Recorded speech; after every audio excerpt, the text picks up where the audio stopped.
3장 12절부터 우리 미덕 목록, 악동 목록이 3장 5절부터 11절까지 두 개가 나왔고요. 첫째 악동 목록 3장 5절에서 11절 여기 두 개가 들어있었습니다. 두 가지. 그 다음에 미덕 목록 미덕 목록이 3장 12절부터 이렇게 나오게 됩니다. 12절부터 17절까지. 그렇죠?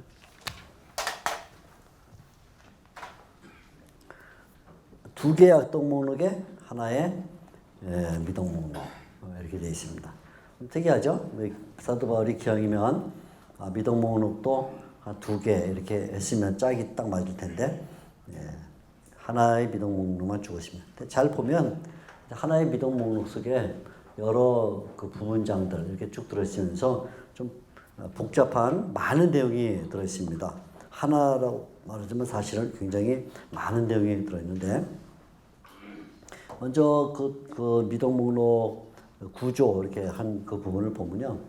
12절부터 17절까지 첫째는 5가지의 미덕을 먼저 말해요.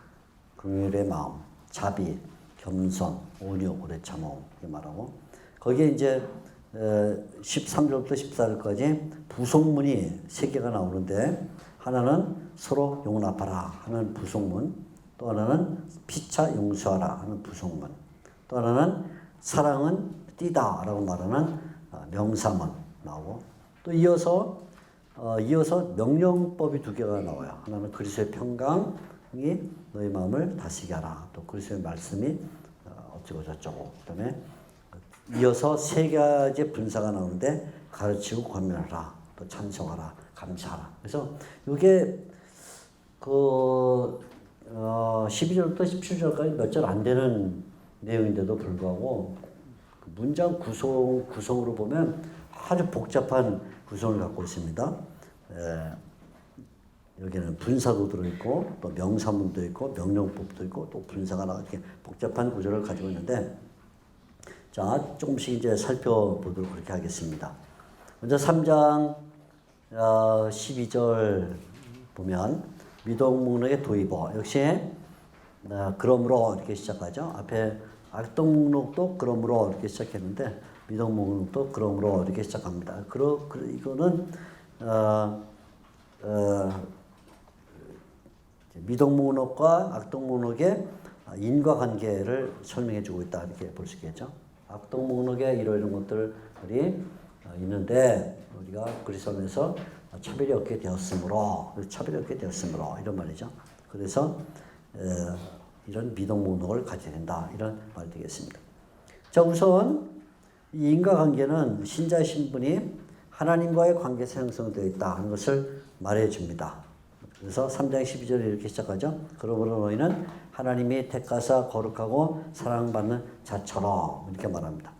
우리말은 이제 처럼 이렇게 번역했는데 이 호스라는 말이 처럼도 되고 로서도 돼요. 로서 처럼 그러면 as like 그 영어로 그 다음에 로서 그러면 as가 되는데 2개가 다 가능합니다. 근데 저는 로서를 읽고 싶은 그런 마음이죠. 처럼이 아니라 그렇지는 않은데 그런 것처럼 이런 말이 아니라 실제로 하나님의 택하심을 입은 거룩하고 사랑받을 자이다.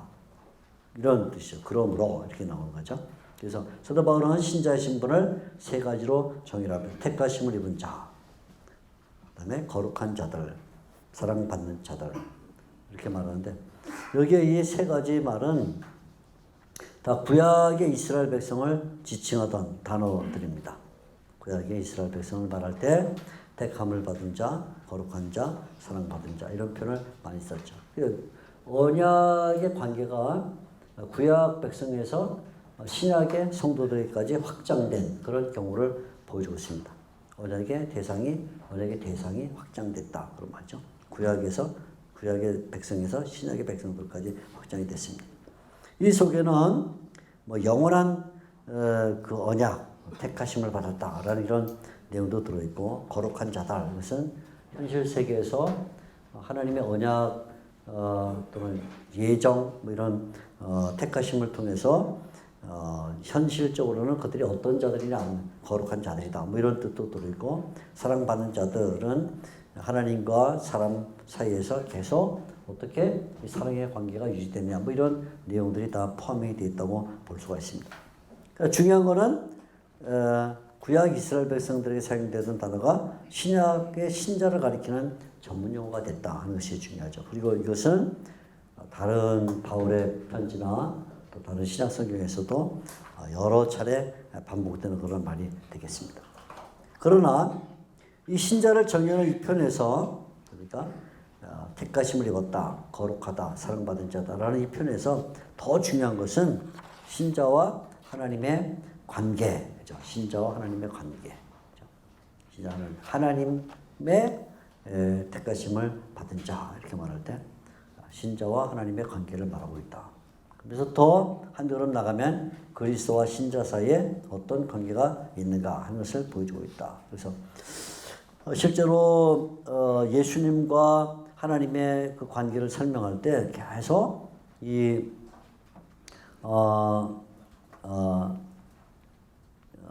골로새서 전체가 하나님의 아들이다 이렇게 말하기도 하고 또 지난번 3장 1절에 본 것처럼 하나님이 우편에 계시다 하고 이런 말했던 것처럼 그리스도인들도 하나님의 새로운 이스라엘 백성이 됐다 이런 관계를 설명을 해줍니다. 이게 바탕에는 이스라엘을 염두에 두고 있고 또 좀 더 나가면 하나님의 관계를 염두에 두고 있고 또 좀 더 나가면 그리스도와 신자 사이의 관계를 염두에 두고 있다. 이런 것들이 다 이 신자의 신분을 설명하는데 하나의 바탕을 이루는 넓은 이런 기초 같은 역할을 해주고 있습니다. 5가지 목록이 나오죠. 역시 처음에 긍휼, 12절 긍휼, 그 다음에 자비. 자비란 말은 자비의 마음입니다. 우리말은 그냥 자비 이렇게 했지만 자비의 마음 두 단어로 되어 있고요. 그다음에 세 번째는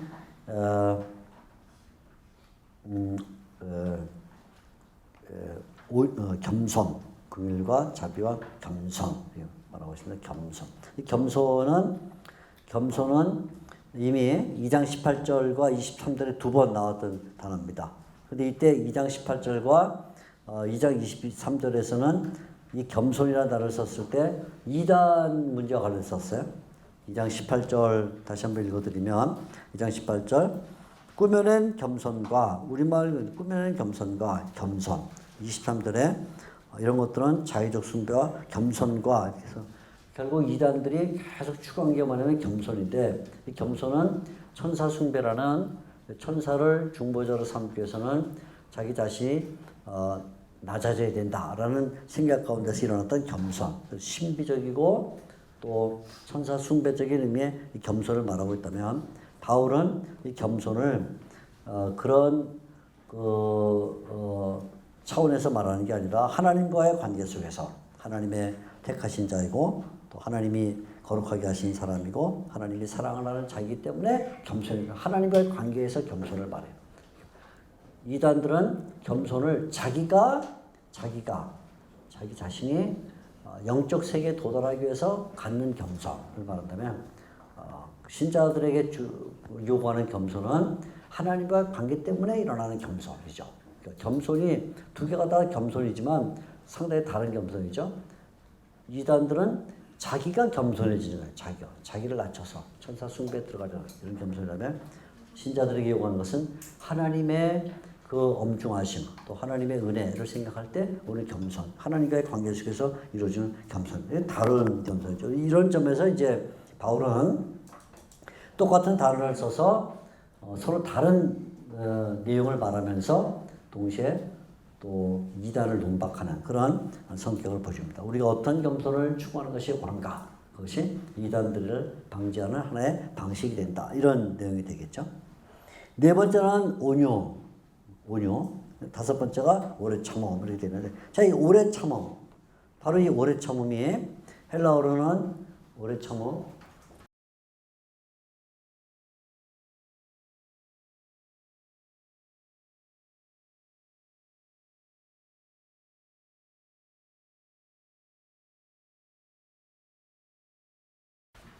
12절에 나오는 둘은 이제 악동문옥이고요. 12절에 나오는 오래 참음이 오래 참음. 헬라어로는 뭐냐면 마크로 뚜미아예요. 뚜미아. 마크로 뚜미아. 마크로 뚜미아입니다. 여기 뚜미아. 이 앞에 나왔던 에피뚜미아하고 똑같은 거예요. 단어가 오래 참음. 마크로 뚜미아. 여기 똑같죠, 이렇게 뚜미아. 마크로 뚜미아. 그러니까 사도 바울이 의도적으로 똑같은 단어를 앞에 접두사를 두느냐 안 두느냐 이런 차이를 가지고 똑같은 단어를 악동목록 2번과 또 미동목록 1번에 같이 쓰고 있다. 이 점에 이제 조금 주의를 기를 필요가 있어요. 그러니까 이 악동목록에는 에피뚜미아 뭔가 계속 집착적으로 뭔가에 집착해서 계속 거기 어떤 감정을 갖는 거. 그게 뭐냐면 정욕이라 이렇게 표현한다면 두오머스 그냥 앞에 접두사는 없지만 두오머스가 뭐냐면 절대되지 않은 어떤 감정. 그걸 이제 우리말로 노여움 이렇게 번역을 했는데 이번에는 신자가 가져야 될 신자도 감정을 갖는다. 신자는 감정이 없는 게 아니에요. 신자가 예수님을 믿고 신자가 믿음을 가지면 아무 감정도 없이 호수아비나 인형이나 나무처럼 그냥 감정도 없이 바로 차도 가만히 있고 핍박 당해도 울지도 않고 뭐 자기의 가족이 죽어도 천국 갔으니까 잘 됐다 무표정하고 그런 거 없어요. 자기네 가족이 누군가가 사망하면 그것이 슬프고 당연히 슬픈 감정이 생겨야 돼요. 어떤 때는 신자들도 고난을 받으면 그것이 고통증이 와야 되고 어떤 때는 사업이 안 되거나 그러면 그것이 아픔이 되고 감정이 있어요. 감정을 가져야 돼요. 하나님이 우리를 구원하셨다. 구원했으니까 이제부터는 아무 감정도 없이 살자. 그래서 뭐 장례식장 가가지고 가끔 뭐 남편을 먼저 여인 권사님이 좀 훌쩍훌쩍 울고 있으면 목사님이 왜 이렇게 울어? 천국 가셨는데 뭘 울어? 이런 말을 하면 안 돼요. 그건 무식한 말이에요. 그건. 목사님 가운데 그런 분들이 많거든요. 뭘 그러고. 자기가 죽어봐. 자기 부인도 못했는데. 감정이 다 있어요. 감정이 없는 게. 근데 이 감정이 뭐냐면 중요한 바울의 이 감정이 뭐냐면 이게 마크로라는 한 단어를 썼다. 마크로라는 말은 크다, 마크로 크다, 미크로 작다 할 때 마크로 크다. 큰 감정 이런 뜻입니다. 오래 참음이라는 것은 큰 감정이다. 또는 마크로는 길다라는 뜻이에요. 긴 감정. 그러니까 어떤 사건이 벌어졌을 때 신자들이 감정을 갖는 건 맞다. 똑같이. 예를 들어 몸이 아프다. 암에 걸렸다. 그러면 마음에 심적 부담이 오고 고통을 당하는 거예요. 집안에 무슨 물이 생겼다 그러면 당연히 고통당해요. 그리고 또 어떤 때는 마치 뭐 기도에도 응답도 없고 또 교회는 문제가 생길 때 굉장히 뭐 울적해지고 뭐 그런 거 생길 수 있어요. 목사는 울적해지지 하면 안 된다. 그런 말은 무식한 말이에요. 목사는 울적해져야 돼요. 울적해져야 기도하는 거거든요. 그리고 또 고통이 있어야 기도를 하는데 시편 기자 그러면 다 완전히 믿음 없는 사람이죠. 거기 보면 뭐 엄청 예레미야는 내가 뭐 벌거벗 예레미야인가 누군가 뭐 그러니까 뭐 선지자들도 내가 벌거벗은 것처럼 울며 헤매고 다니나이다. 그럼 그거 다 그 선지자도 아니죠. 그게 아니에요. 다 어떤 때는 외로움도 느끼고 또 슬픔도 느끼고 기쁨도 다 그런데 그런 어떤 일들이 벌어졌을 때 기독교인들은 그것을 바로 일이 벌어지자마자 팔짝팔짝 가지는 않는다. 바로 그 큰 감정으로 그것을 반응할 때 어느 정도의 그 어떤 반응의 그 시차가 좀 있다. 시차. 바로 무슨 문제가 벌어지면 바로 그것에 대한 막 세상 사람처럼 팔짝팔짝 냄비 끓듯이 그런 게 아니라 큰 감정을 갖는다. 긴 감정을 갖는다. 그것이 어떤 그 파도가 칠 때 이 투모스란 말은 본래 아주 원래 뜻은 이게 파도라는 뜻입니다. 파도가 칠 때 어떤 파도는 막 잘게 치잖아요. 팔팔팔 치는 파도. 어떤 파도는 대양에는 크게 치는데 넘실거리는 것 같은 감정. 감정이 없는 건 아니지만 그것이 뭡니까 어떻게 통제되는 감정. 아니면 시차를 갖고 있는 감정. 바로 반응하는 게 아니라 뭔가 여유가 있는 감정. 그런 의미의 감정이다. 그것이 미덕이다. 그래서 의도적으로 바울이 의도적으로 이 유사 단어를 세 개를 써서 앞에 두 개와 마지막 하나 미덕 목록에 나오는 이 감정이 얼마나 다른가 하는 것을 우리에게 보여주고 있습니다. 이런 것이죠. 자, 아무튼 사도 바울은 실제로 중요한 것은 이 5가지 용어가 아니고 그 뒤에 딸려 나오는 말들이에요. 이런 5가지의 미덕을 갖고 있을 때 그때 우리가 어떤 현상이 벌어지는가 하는 것을 이제 말해 주는 것이죠. 그래서 2개의 분사를 사용했는데 3장 13절에 먼저 이런 미덕을 갖고 있으면 그때 어떤 일이 우리에게 벌어지는가 이렇게 말해주고 있습니다. 어떻게 벌어지는가 하면 서로 용서하는 일이 벌어진다 이렇게 말하죠. 용납과 용서가 이루어진다. 첫째는 서로 용납하라 이렇게 말합니다. 서로 용납하라. 이런 미덕을 갖고 있으면 서로 용납하라. 서로 용납하라. 용납하라 하는 이 말은 신자들의 수평적 관계를 드러내주고 있어요. 서로라는 말이 중요하죠. 서로. 이 서로라는 이 말은 인간 창조에서부터 시작된 개념입니다. 하나님이 인간을 창조하실 때 남자와 여자를 창조하셨다. 창세기 1장 26절 27절 그 외에도 예수님이 마태복음 19장 등등에 나오는 인간 창조의 말씀하실 때 하나님은 인간을 창조하실 때 인간을 남자와 여자로 창조하셨다. 사람을 창조하실 때 단수인데 그들을 복수로 말하면서 다시 남자와 여자 이렇게 말했어요. 그러니까 하나님의 창조의 계획 가운데는 언제나 서로라는 이 어떤 공동체 또는 연합이라는 이런 개념을 가지고 시작이 됐다. 그래서 이 기독교라는 것은 언제나 서로라는 개념 속에서 형성된다. 홀로의 기독교는 없다. 그런 말이죠. 기독교는 서로로서 성립되고 그로서 가치가 있고 강하다. 사도 바울은 서로라는 단어를 염두에 둘 때, 사용할 때 완벽한 그리스도인의 모임을 염두에 두고 있는 것은 아니다. 결국 성도들이 서로 모이면 언제나 다툼이 있고 마찰이 있어요. 지상에 있는 교회, 로컬 처치는 언제나 문제가 있어요. 문제가 로컬 처치가 문제가 없다. 그 문제예요. 그것이 문제가 있어요. 언제나. 그러니까 지상에 있는 교회라고. 지상에 있는 교회. 심지어 어떤 제 아는 목사님이 저한테 그렇게 얘기했어요. 새신자가 들어오는 게 반갑지가 않다. 새신자. 왜 제가? 새신자가 많이 들어와야 교회가 부흥하는데 왜 새신자가 들어오는 게 반갑지 않습니까? 그 목사님이 저한테 이렇게 말했어요. 새신자 한 명이 들어오면 우주의 문제가 들어옵니다. 우주의 문제. 새신자가 한 명 들어오면 그 사람만 들어온 게 아니에요. 그 사람의 가정의 문제, 그 사람의 뭐 회사의 문제, 그 사람의 뭐 동료 관계 다 그게 같이 들어오는 거야, 같이. 그죠?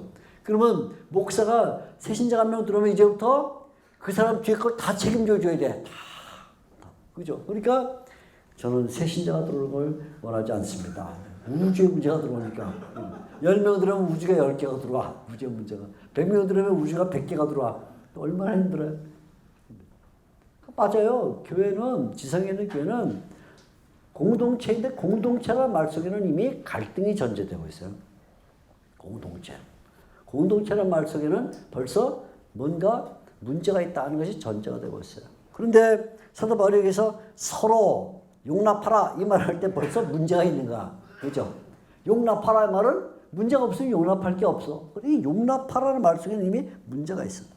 게다가 뭐라고 말하면 우리말 성경에는 이렇게 말했습니다. 불만이 있거든 그랬는데 본래 헬라어로는 결점이 있거든 그런 말입니다. 결점이 있거든 서로 용납해라. 마찰도 있고 결점도 있고 불만도 있고 교회는 이미 그런 문제가 있다. 마치 사회가 문제투성인 것처럼 교회도 문제투성이다. 그렇게 말할 수 있죠. 그러나 이때 이런 5가지 미덕을 갖고 있는 사람들은 그것을 서로 용납하는 그런 길을 가야 된다. 이렇게 말해주고 있죠. 용납해야 된다. 그리스도인의 대인관계는 용납과 용서로 간다. 그래서 사도 바울이 아래에서 부모와 자녀, 주인과 종 그런 관계를 설명할 때 이 서로라는 것을 전제에 두고 그리고는 설명하는 것을 볼 수가 있습니다. 결국 그리스도인은 모든 영역에서 가정에서건 사회에서건 직장에서건 바로 이 서로를 실현하는 것이다. 이 서로 실현하기 위해서 굉장히 어렵죠. 굉장히 어렵습니다. 네.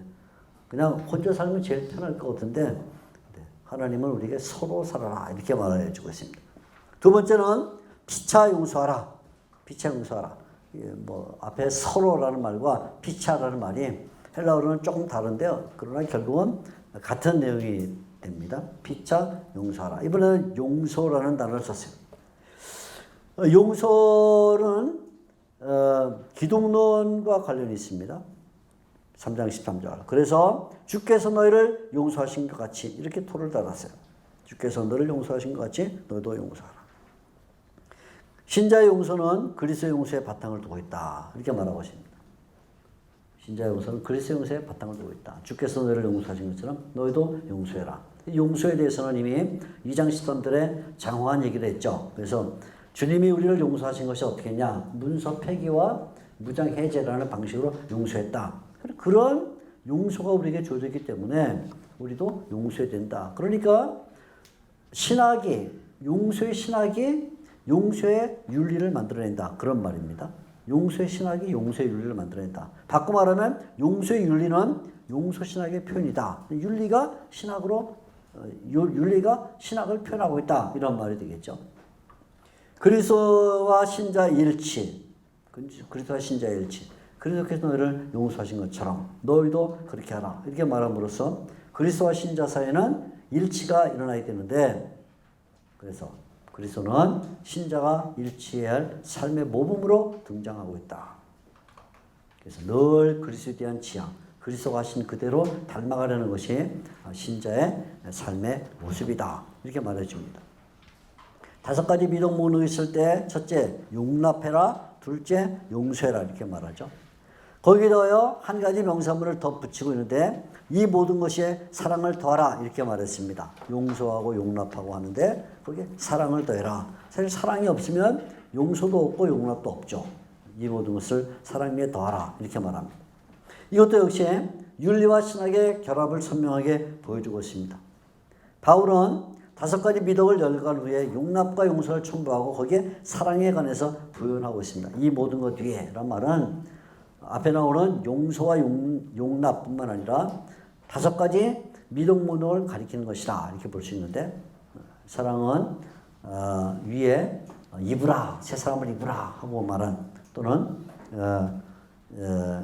5가지를 입으라. 이렇게 12절 끝에 입으라 하고 말한 것에 하나를 더 입어라. 이렇게 말하는 것을 볼 수 있습니다. 그러니까 5가지도 있고 거기에 하나를 더 입어라. 사랑을 입어야 된다. 이렇게 말하고 있죠. 여기 사랑이 무엇인가 설명해 주고 있습니다. 사랑은 띠다. 이렇게 말했어요. 사랑은 띠다. 사랑을 입어야 되는데 사랑은 띠다. 띠. 굉장히 중요한 얘기를 했습니다. 에베소에도 똑같이 나오는 표현인데 띠, 순, 데스모스, 순, 데스모스. 함께 엮는 것. 이런 뜻인데요. 띠. 띠라는 것은 이미 골로새서에 앞에 2장 19절에서 한번 설명을 했었습니다. 띠는 뭐냐? 띠. 2장 19절에 이렇게 설명을 했습니다. 머리와 몸의 관계를 설명하면서 2장 19절 머리를 붙들지 않으시라. 온몸이 머리로 말미암아 공급을 받고 연합한다. 이렇게 말할 때 거기 우리말로 마디와 힘줄로 힘줄이라는 단어가 똑같은 단어예요. 띠라는 단어입니다. 그래서 어떤 때는 사람의 몸과 관련을 설명할 때는 이것이 힘줄이라 이렇게 번역이 될 수 있고 이것이 어떤 연결하는 사물과 사물을 연결한다고 할 때는 띠라 이렇게 번역할 수 있는데 결국은 똑같은 말입니다. 힘줄도 결국 어떤 사람의 몸의 이쪽 신체 이쪽 부분과 이쪽 부분을 연결해 주는 역할을 하고 있고 힘줄. 띠는 어떤 사물과 사물을 연결해 주는 역할을 하기 때문에 헬라어로는 똑같은 단어입니다. 마치 몸이 이 힘줄이라는 띠를 통해서 여러 부분들이 연결되는 것처럼 신자들이 피차 용납하고 피차 사랑하는 이 일은 용서하는 일은 바로 이 사랑이라는 띠를 통해서만 가능하다. 그래서 서로가 형성되기 위해서는 이 띠가 있어야 된다. 이렇게 말해요. 띠. 띠라는 생각은 이후에도 기독교 신학자들에게 굉장히 중요한 하나의 그 이론으로 받아들였죠. 신약 성경에 특별히 에베소서와 골로새서에 나오는 이 띠, 사랑은 띠다. 삼일체론 설명할 때도 이 개념을 학자들이 갖고 와요. 특히 어거스틴이나 이런 사람들 보면 에베소서, 골로새서 나온 사랑 개념 갖고 삼일체론 설명하면서 사랑하는 이와 사랑받는 이와 사랑이란 이런 개념으로 삼일체 설명하는데 딱 맞지는 않죠. 근데 노력을 한 거죠. 어거스틴이 굉장히 노력을 해서 삼일체를 어떻게 설명하면 좋을까 하다가 사랑이라는 개념을 갖고 사랑하는 이가 있어야 하고 사랑을 받는 있어야 되고 그것이 사랑이라는 게 있어야 된다. 성부와 성자와 성령. 근데 왜 사랑을 갖고 들어왔냐면 사랑이 여기 에베소서, 골로새서 여기 지금 14절, 3장 14절에 띠라 이렇게 말하기 때문에 삼일체를 엮는 그 중요한 띠가 뭐냐 할 때 이제 사랑이기 때문에 그렇게 갖고 왔습니다. 사랑은 띠다 이렇게 말이죠. 여기 칼빈 같은 경우는 하나님과 인간을 엮는 게 뭐냐? 근데 역시 띠 이렇게 말해서 그 띠는 성령이다. 그래서 하나님과 사람을 엮는 띠, 성령 이렇게 말했는데 아무튼 이 띠라는 생각은 교회사에서도 계속 삼일체를 설명할 때도 그렇고 또 하나님과 인간의 관계를 설명할 때도 그렇고 계속 사용된 그런 용어인데 바울 경우는 지금 교회 공동체 안에서 공동체를 엮는 그 요소 그것을 띠라 이렇게 생각을 하고 있습니다. 공동체를 엮는 거 그죠? 그래서 서로가 서로 그죠? 양자가 있습니다. 양자가 엮어줄 수 있는 관계는 띠가 있어야 되는데 그 띠가 뭐냐면 사랑이다 이렇게 말해줍니다. 예수님이 교회 머리시고 교회는 그의 몸이다 라고 전제할 때 머리와 몸을 엮는 것도 띠고 몸의 여러 지체들을 엮는 것도 띠다. 그러니까 기독론과 교회론이 이런 점에서 밀접한 관계를 가지고 있습니다. 사랑은 교회 결합을 이루는 기초다. 사랑이 없으면 교회가 결합될 수 없다. 이렇게 말합니다. 골로새서의 윤리는 그래서 그리스도가 머리시고 교회가 몸인데 그 엮는 띠가 있다라는 기독론과 동시에 또 교회 안에서 성도들이 띠로 서로 엮어진다는 교회론이 서로 연결되는 그런 방식으로 설명이 되고 있습니다. 사랑이 띠다. 그렇죠? 사랑이 띠다. 자, 이런 명사문에 이어서 다시 또 사도 바울은 두 개의 명령법을 말해주고 있어요. 두 개의 명령법. 15절, 17절. 보면 15절. 그리스도의 평강이 너희 마음을 주장하게 하라. 16절. 그리스도의 말씀이 너희 속에 풍성히 거하게 하라. 한 번은 평강이 주장하게 하라. 또 한 번은 말씀이 거하게 하라. 이렇게 두 번 명령법을 말해주고 있습니다. 3인칭 명령법입니다. 첫째는 그리스도의 평강이 주장하게 하라. 이렇게 말합니다. 그리스도의 평강이. 여기도 이제 기독론과 교회론이 배경이 되죠. 그리스도의 평강. 그리스도께서 주시는 평강. 그리스도께서 허락하시는 평강. 기독론이 있어요. 너희 마음을 주장하게 할 때, 너희라고 할 때는 교회론이 들어있어요. 그래서 그 그리스도의 평강과 너희 마음 이렇게 한편으로는 기독론, 한편으로는 교회론이 이렇게 형성되는데 여기서 중요한 단어는 그리스도의 평강이 너희 마음을 주장하게 하라 할 때 주장하다라는 단어가 사실은 2장 18절에 비슷하게 나왔던 단어예요. 2장 18절. 아무도 꿈에 된 겸손과 천사 숭배를 이유로 너희를 정죄하지 못하게 하라 할 때 정죄하다라는 단어와 정죄하다. 여기 주장하다라는 단어가 유사한 단어예요. 유사한 단어. 근데 그 2장 18절에 이단들에게 말할 때는 정죄하다라는 말에 전치사 접두를 하나 붙였고 여기는 안 붙였다 이 차이인데 사실은 똑같아요. 이단들이 하는 일은 뭐냐면 이단들은 늘 정죄하는 일을 한다. 정죄하는 일. 너희는 금식도 안 한다. 너희는 금욕도 안 한다. 너희는 뭐 아무나 다 먹는다. 아무나 붙잡는다. 계속 정죄하는데 그런데 신자는 그리스도의 평강이 마음을 주장해야 된다. 우리가 옆에 있는 무슨 음식을 먹느냐, 무슨 사물을 만지느냐, 뭘 보느냐 이게 아니라 그리스도의 평강과 내 마음의 관계가 형성되는 것이 중요하다. 이렇게 말해서 이단들이 추구하는 방식과 신자가 추구해야 되는 방식이 다르다 하는 것을 말해줍니다. 신자들이 평강을 추구해야 되는 이유는 그리스도께서 평강을 이루셨기 때문이다. 그래서 여기 그리스도의 평강 에이레네인데 1장 20절에 그리스도께서 만물과 평화하셨다. 그리스도의 평화가 먼저 1장 20절에 나왔죠. 또 1장 20절에 얘기하면 그리스도께서 십자가의 피로 화평을 이루셨다. 그러니까 이 화평, 십자가의 피로 이루어진 화평이 이제는 만물에만 효력을 내는 게 아니라 우리 마음에도 효력을 내야 된다. 이런 말이 되겠습니다. 그리스도의 평강이 너의 마음을 주장하게 하라. 이렇게 말하죠. 그런데 사도 바울은 신자들이 바로 이 평강을 위해서 한 몸으로 부르심을 받았다라고 말해주고 있습니다. 이 평강을 위하여 한 몸으로 부르심을 받았다. 여기 또 교회론적 진술이 또 드러나죠. 한 몸으로 부르심을 받았다. 그리스도는 교회는 그리스도의 몸이다. 이미 1장 18절에 이제 나오는 말이고 또 그리스도가 교회의 머리다. 그것도 이제 앞에서 나왔던 이야기입니다. 그런데 몸, 머리라는 이 생각을 가지고 계속 이야기를 전개 나갑니다. 머리 기독론, 그죠? 예수님의 머리시다. 헤드 크리스탈러지. 그다음에 몸 교회론, 바디 이클레지얼러지. 머리 기독론과 몸 교회론이 같이 나타나고 있어요. 이러한 그 교회론과 기독론의 연결 속에서 골로새서의 두 구절을 눈여겨봐야 되는데 첫째는 골로새서 1장 18절에서 그리스도가 교회의 머리로 표상되고 교회는 그리스도의 몸으로 표상된다 하는 점입니다. 이렇게 머리와 몸의 관계는 유기적이며 생명적인 관계. 이게 중요하죠.